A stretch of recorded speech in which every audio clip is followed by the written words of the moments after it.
Good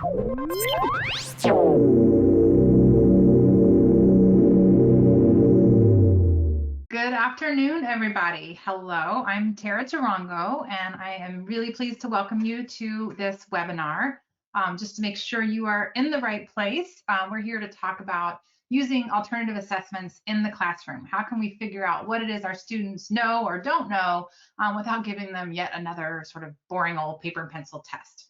So thank you all for joining. I know it's that time of the school year where you're just about had it. There's not much energy left. So the fact that so many of you have decided to come on here and tackle this subject today is really heartwarming, and I am really excited about it. I know these webinars for me are supposed to be kind of like my children. I'm not supposed to have favorites, but in preparing for this one, I really think this is my favorite. I really enjoyed the research on this, and I'm excited about just some of the practical tools there are to share with you that I hope you will appreciate and be able to use and save you some time. So hopefully you are in the spot that you think you are. This is our webinar series. Here is my Twitter handle. If you are on Twitter, here is my email, and I believe that's going to go into the chat here. We can chat to you. You can't quite chat at us back because these are things we're trying to whip through pretty quickly here. But if you want to snag my email there, feel free to ask me any questions when we're done, and I'd be happy to go into more depth or talk further about any of these topics. So I want to start with getting a few housekeeping items out of the way, some FAQs. First, I want to introduce Heather. You want to say hi, Heather? Hi, everyone.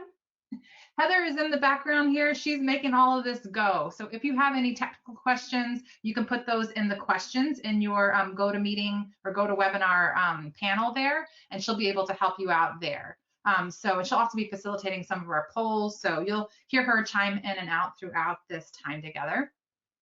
Also want to make sure you know that there is a handout for this. So in the handout section, also of your GoToWebinar panel, there is a link to this handy dandy HyperDoc handout.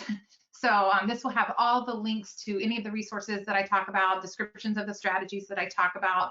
They're all in there. So you don't have to frantically take notes if you don't like to. If you can't access or have trouble accessing that or just forget about it later, here's also a link, a bit.ly link to that same document. So it's bit.ly/notanothertest.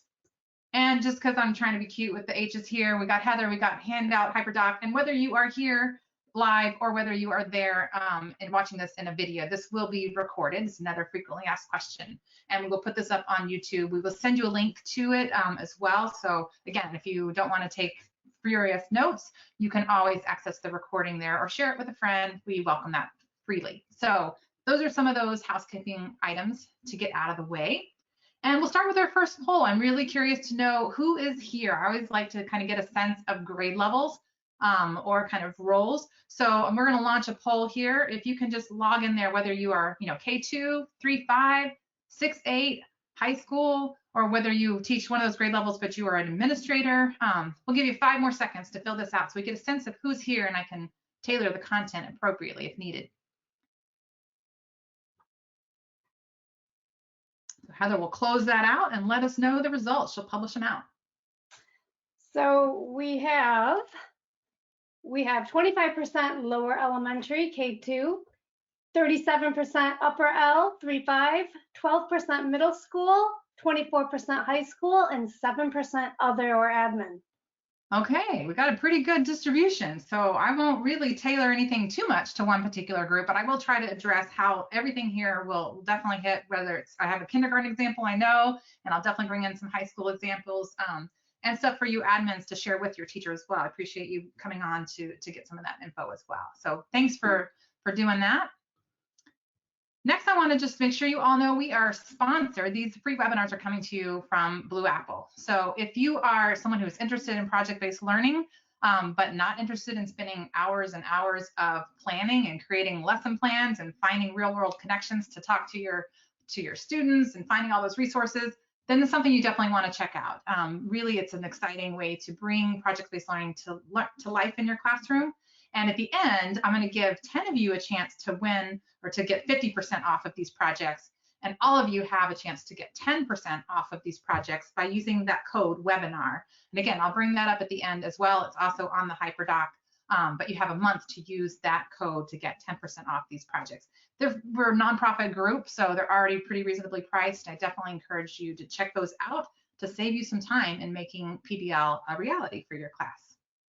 All right, so without further ado, let's get into it. So what we want to talk about today in our short time together, and I know, like I said, number one, I'm super excited about this one, and number two, I talk fast anyway, so I'll be talking pretty fast, but I will try to slow it down and make sure you get what you need out of it. But we will cover, first of all, sort of what to assess, because there is so much out there, and how can you really kind of focus in on what is worthy of your time and your students' time to assess.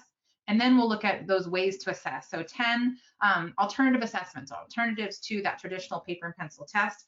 And then finally, we're going to close with, I'm calling the ultimate assessment, because I'm always a fan of people who can do things in few words, because I can't.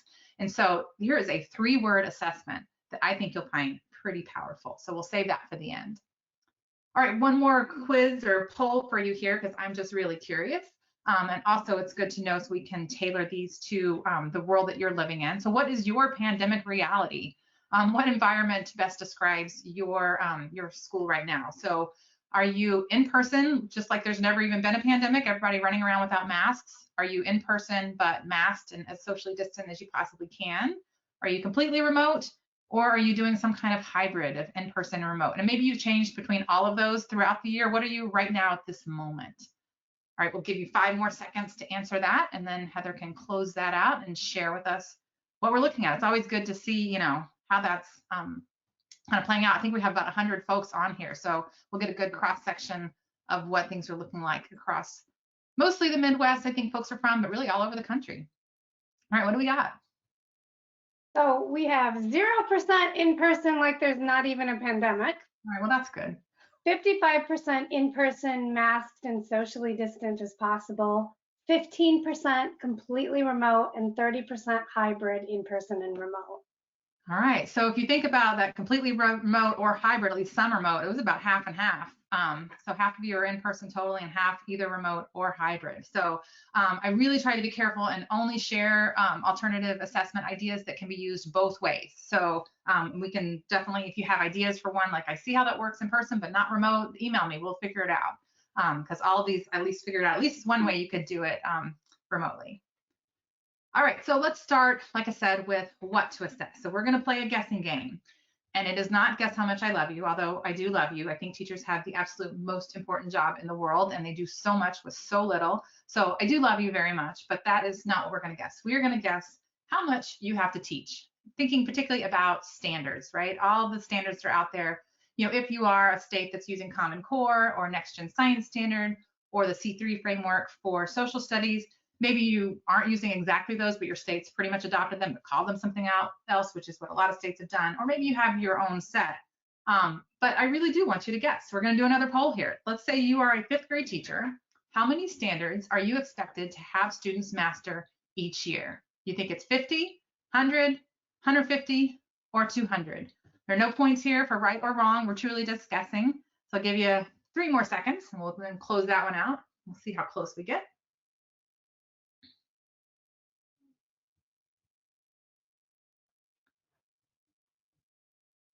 All right, what do we have? We have 25% guessed 50, 27% guessed 100, 36% guessed 150, and 11% guessed 200. Okay, I'm going to do that thing that teachers should never do, which is delight when your kids get the wrong answer, but it actually is 200. So the fewest of you answered that, but there are exactly 200 standards when you look at Common Core reading, math, Next Gen Science standards, and the C3 framework for social studies. 200 standards. And if you think about, there are 180 school days, if we're lucky, right? We don't have a polar vortex. That's something like 1.1 standard a day. And of course, we know like standards don't work that way, but the point is still clear. There is a lot of content to cover. So if you feel like you're tearing your hair out trying to get to the end of it all at this time of year, there's probably a reason for that. And 5th grade is not an anomaly here. They're all, you know, have a ton of standards and content that you need to cover. Feels a little bit like this gumball machine, right? Like if you were trying to put all these gumballs in your mouth, you're not going to really be able to successfully enjoy all that there is wonderful about a piece of bubble gum, right? So standards are the same way. If we try to tackle them all, we just simply can't do that. And so identifying those power standards, those standards that are, you know, going to give you the most power or most provide like the best way to sort of set your students up for success long term, or those standards that are most aligned to your school improvement goals. The point is they're not all created equal, just like this gumball machine. And I love this webinar because I'm going to say several controversial statements. And here's my first one. We know all these gumballs are not created equal. We all know that the red and the pink ones are the most important ones.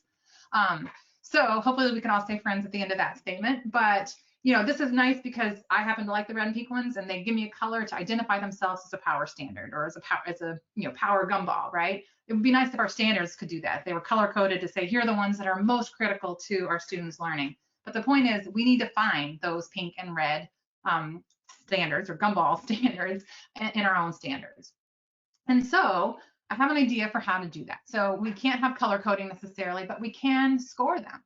So if we think about looking at each standard and kind of coming up with a way to say, how important is this for, like I said, long-term learning or for, alignment to my school improvement goals, here's 3 categories that our team came up with that we think are pretty good in sort of identifying those power standards. But if you have something else that's more important to you, feel free to swap these out. But the idea is to score these standards. Let's say 1 to 5. If you want to get super nuanced, you could do 1 to 10, but I think 1 to 5 will work just fine. Thinking first about how much of a building block is it? How much future learning is dependent on that standard? 1 meaning, not much, it's pretty much a 1 and done, versus 5 meaning you can't go on to the next thing without learning that. Then you could look at cross-curricular utility. Again, 1 to 5. How applicable is this standard across content areas? So even if you are middle school, high school, and teach 1 content area, it's still, a power standard if it's a skill that can be used across multiple content areas, because that's something the kids are going to need to do. And then thinking about the level of thinking, what depth of thinking does this standard require? So sort of think Bloom's taxonomy here, and standards that are like understand or identify might be a 1 or 2. Standards that are like compare and contrast or analyze, they might be more like a 3. And then things like, create or apply, those might be more 4s and 5s. And so you kind of put all those together, you come up with a score with the total, high power standard would be 15, right? And a low standard would be 3, or if you really were being brutal, you could do a 0. So I think that's just a tool to think about how you can identify those power standards.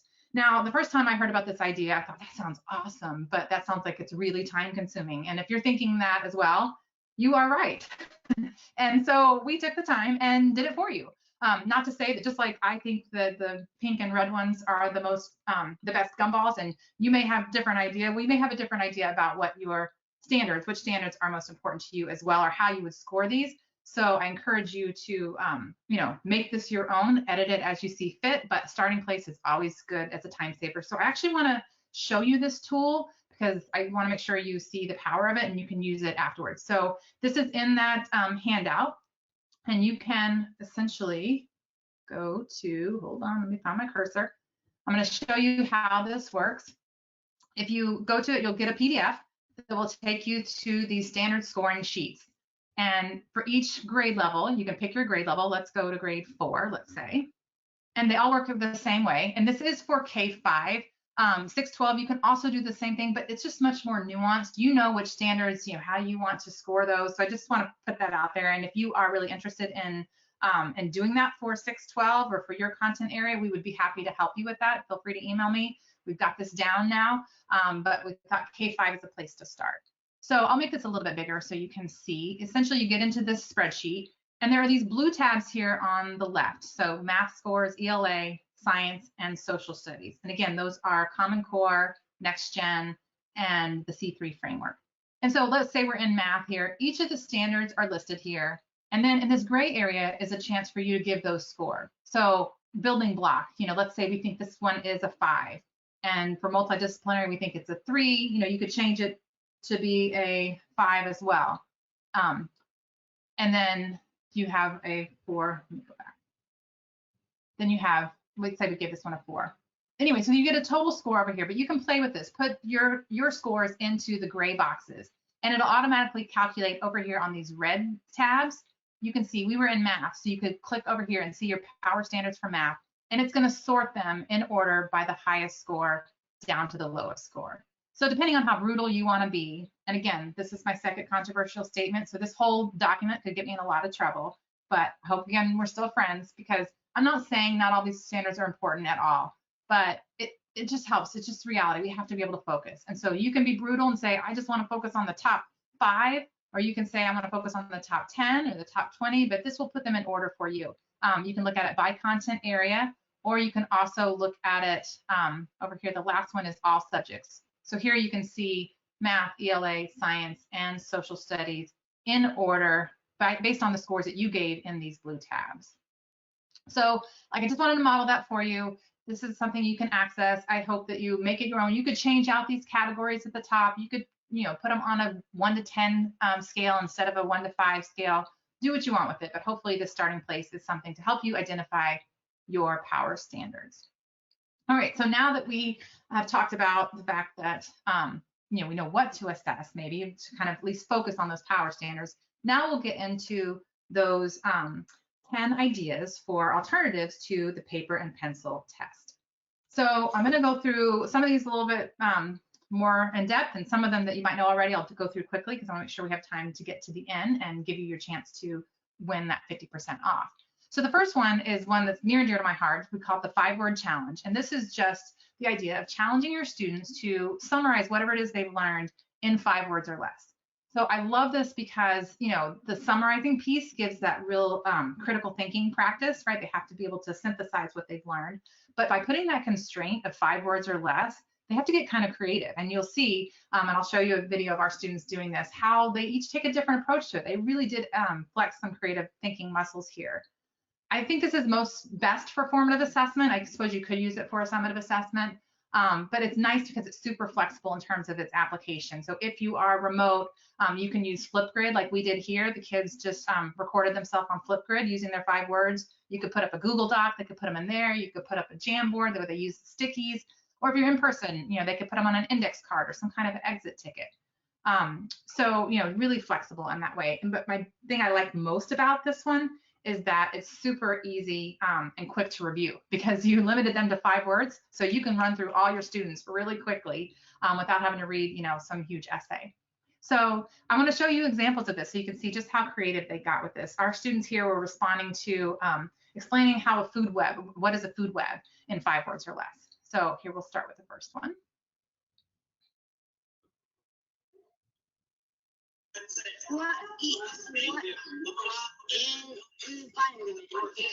All right, so I spotted him an article there with Ann, but what eats what in an environment?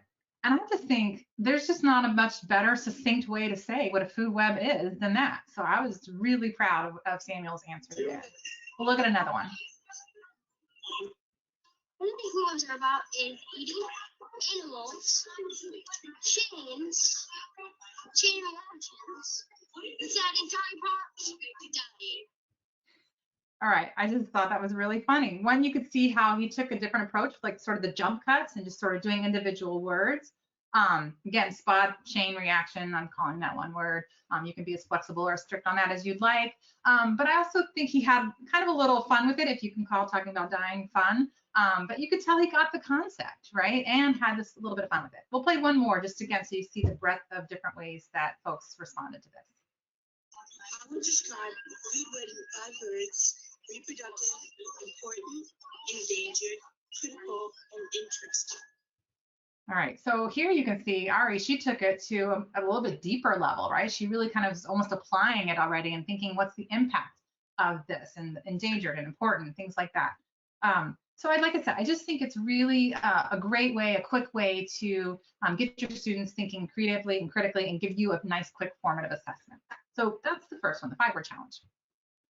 Next is, I think this is cheating a little bit because it looks like a traditional test, but I call it rewind and fast forward. And this is just the idea, give a typical looking quiz, let's say, but if it's 10 questions, maybe 4 of them are focused on the current learning, but 2 of them might focus on past learning and 2 of them on future learning. I just think this is a great way to really emphasize that continuity of learning, that learning is something that goes on all the time. Also gives you a chance to differentiate instruction, so you can see if there's any reteaching that's needed or how much they know about some future teaching that you're going to be doing. So I think this can be used formatively in that way, but also summatively. You could also do a summative test where you just kind of get them used to. Anytime we're wrapping something up, we're still going to look back and look ahead. Super flexible. You could use a Google form. You could use a hard copy. All right, number 3 is optional output. So this is just a really wide open-ended one, but the idea that you just give the kids that choice, right? And say, demonstrate your understanding using your choice of communication. So here are here are my favorite ideas, and along with sort of some of the free tools that you can use to bring them to life, whether that's infographics, a video slideshow, a poster, podcast, blog, website.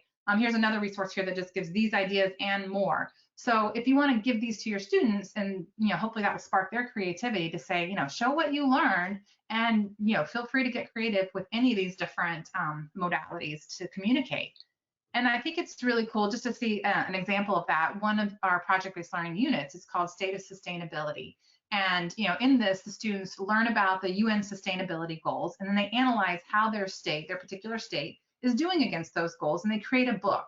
And in this book, it sort of, will outline how their state is doing. So it's the state of their sustainability. They can share that with the governor, and they can share with all kinds of folks. Well, this was a kindergarten teacher doing this project, and she's like, I don't know, a book might be too much. But thinking of optional outputs, instead of creating a book, they created this poster, and really thinking about, this is kindergarten, right? So they're still just learning the alphabet. So thinking about the concepts of sustainability, they applied it to creating an Earth Care alphabet in this poster. So I just thought that it was a really great way to exercise optional outputs, whether you give it the student's choice or whether you as a teacher just think about optional outputs that you could create together if your students aren't able to do that on their own. All right, number 4. This is something called present and defend. And we do this a lot in our science investigations, but you can do it with any content area. And it's really just the idea that students are going to share their work and then defend their work, defend their claims in response to constructive feedback from their peers. So again, this can be used formatively or summatively. It could be in person or in some kind of Zoom or Google Meet, individual or as groups. But what I really like is it promotes risk-taking in the classroom, which is not always easy to do. And not just because you're up there presenting, but you're also, having to defend your claims, and you're also kind of helping the audience really develop that informed skepticism and really become really good critics. And also that SEL, social emotional learning skill of just being able to give and receive feedback. So many adults could use this, right? So I really like this. And here's a poster that can help be a prompt for what students should be doing during this process. And then the next one, number 5, we're halfway through, stars and stairs. So this is just using this graphic organizer so students can track their own progress against a particular learning objective or goal. So you can put these I can statements in here, and the students can track their progress, right? Lots of ownership that it promotes. I also like how it's a really quick visual progress, which is great, not just for the students and yourself, but for stakeholders like the administrators or parents. So just to kind of show a couple examples how our kids have been using this. This is literally in progress this week. We've gotten through a couple of them. One student just filled them in with a color. Another one just took a little bit different style in doing it, but you can see they're owning it. They put in a link to their evidence of learning with each I can statement here. So in this case, they're learning about, the I can statement was about, what mitigations are not working for different sort of natural hazards. Well, here they talked about inland flooding is causing a lot of deaths in hurricanes, so they could link to an evidence of their learning. All right, so we've gone through 5. I'm curious to know which of these you might want to try. So select one or more of these that you just heard about. Which of these might you like to try? We'll give you 3 more seconds so we can run through everything really quickly. All right, what's the results? So 65% would like to try the 5-word challenge, 25% want to try rewind and fast forward, 25% like optional outputs, 33% like present and defend, and 35% want to try stars and stairs. Excellent. Okay, looks like a little bit of everything here, which is great. So I'm going to roll through these next ones. Luckily, are ones you've probably heard of before, so I can go through pretty quickly. But the idea of journaling, just don't underestimate the power of having students capture their learning or reflections on learning. This is from that same State of Sustainability project. And at the end of lesson 1, when they're learning about, why sustainability matters, they can reflect on questions like, what is sustainability in your own words? Or why is it important to maintain a sustainable world? Or there's a game with this one. So what was the most important thing you learned from the fish on game, where they had to decide how many fish they could take from the hypothetical pond without it becoming unsustainable. So a lot of great metacognition skills with journaling. Teacher rubrics, just such a great way. Obviously the expectations are clear and transparent, but my favorite thing is instead of a 0 to 100 with 100 degrees of gray area, limit this to 3 to 5 different categories. So, here's again from state of sustainability. We looked at for that lesson 1 where they're understanding the importance of sustainability. What does that look like at below standard, at approaching standard, and at standard? We just kind of list those 3 out, and then if we think that they are above standard, we could write that in there. So just don't, a lot of you are using rubrics, but just don't want to forget or underestimate how powerful they are. If you are not using student rubrics, the idea of having them self-assess can really promote some great conversations with you and your students. So same, sort of benefits apply as the teacher rubric, but you have that addition of that sort of student ownership of learning. Then I'll, let you know about this one too. This is 3 strikes, you're in. So this is particularly this time of year where you're really trying to get brutal about maybe identifying those power standards and saying, which are the ones that I need to make sure they know before they leave my classroom. If you have, say, 5 of those, create a page for each of those where you have the standard and you have each of your students listed, and you kind of look for evidence of mastery, 3 in a row, and you can log that on this sheet. And that really kind of ensures that each of your students are mastering those power standards that you've identified. And the last one is just a tip here to really separate that content from what we call habits of work or behavior issues, right? A grade is meant to convey what students know are able to do.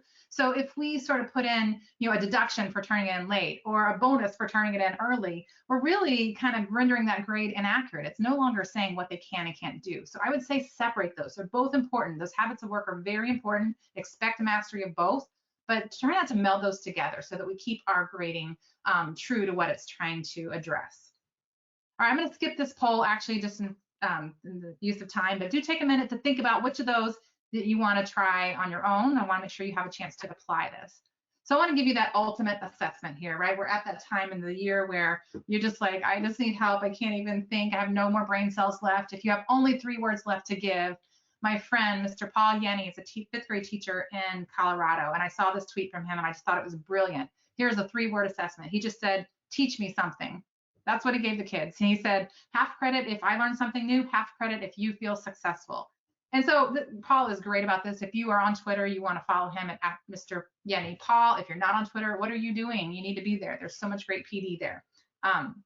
So he wasn't sure what he'd get, but within a week or so, he already had an inkling that he was going to learn how to bake, history of the Post-it note, putty, slime, Black Death, all kinds of interesting stuff. And sure enough, this is I know you can't read this, but you can obviously see the care that went into it. This is the kid that did the history of the Post-it note and told this really compelling story in a graphic, in a kind of this graphic format to talk about the kind of, success story and how it wasn't so successful at first, but now it's available in over 150 countries, the Post-it note. So I just think it's a great way, an open-ended way to say, teach me something. I mean, that's a great way to assess students. So I want to give you your final takeaways here. I know our time is short and I know I talked really fast, but remember we have that not all standards are created equal scoring sheet. So if you want to get in there and practice that, go for it. I really encourage you to identify those power standards. Think about these 10 alternative assessment ideas, which ones you might want to try. Or do you want to try that ultimate assessment? Just tell your kids to teach you something.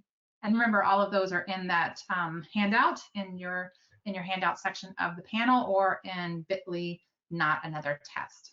And my final controversial statement, if you thought, gumballs or standards were controversial, I'm about to take on Yoda, the Jedi Master. But when Luke Skywalker says, I will try, and he says, do or do not, there is no try. Well, I'm going to take issue with that. Maybe it's not because we're not, fighting like Darth Vader here, okay? But we are trying to support students, and we owe it to them and to ourselves to try. Just try something, whether it's, the 5-word challenge or whether it's just really taking heart with one of those rubrics. Try some of these alternative assessments. I really encourage you to just try. Don't listen to Yoda. Again, I hope we're still friends. All right, finally, just want to close out by saying, if you did like what you heard here, this is the type of PD we tried to do. We try to do the research to make, save you some time and give you some tips and tools that you can use in your classroom. If you like that, please tell your administrator. We would love to come and do what we call our Flex PD. Here's some of the topics that we love to talk about and share ideas about. And we're happy to come to your school either in person or virtually to do that. Our next webinar, you're going to really want to attend this one. Dawn is really great at this particular topic, talking about how to kind of finish out the school year strong. And particularly, I know, I haven't seen it yet, but I know she's going to talk about how to do that without burning yourself out along the way, because that's really something that she's passionate about. All right, so I also want to end it by thanking you guys and giving you a chance to really kind of access some of those projects, because those projects really embody alternative assessments. So I showed you some from State of Sustainability, but there are 10 different projects up there. So these projects are normally $125, but with the pandemic, they are already discounted down to $60. And I'm going to give 10 of you a chance to win it for $30. So all of you can utilize this code webinar for a 10% discount. That's good for 1 month from the webinar. But I really want to hear from you. What topics do you want to see covered in future webinars? This was alternative assessments. We're really pleased with the turnout here on this one. But what other topics? So email me at tara.tarango@vaei.org. There's your Cinderella moment. You got to email me with your answer by midnight tonight. And I will send you a super secret code that will get you 50% off, but only the first 10 people to use it will get that 50% off. So send me your ideas for future webinars. I'll send you the code. Get in there as soon as you can, and you'll get that 50% off. That's all I have for you. I can't believe I actually did it 1 minute over. So thank you guys so much for joining me for this. If you have any questions about alternative assessment, about project-based learning, I am here for you, and I support you, and I wish you the best in ending out your school year. So thank you all, and take care.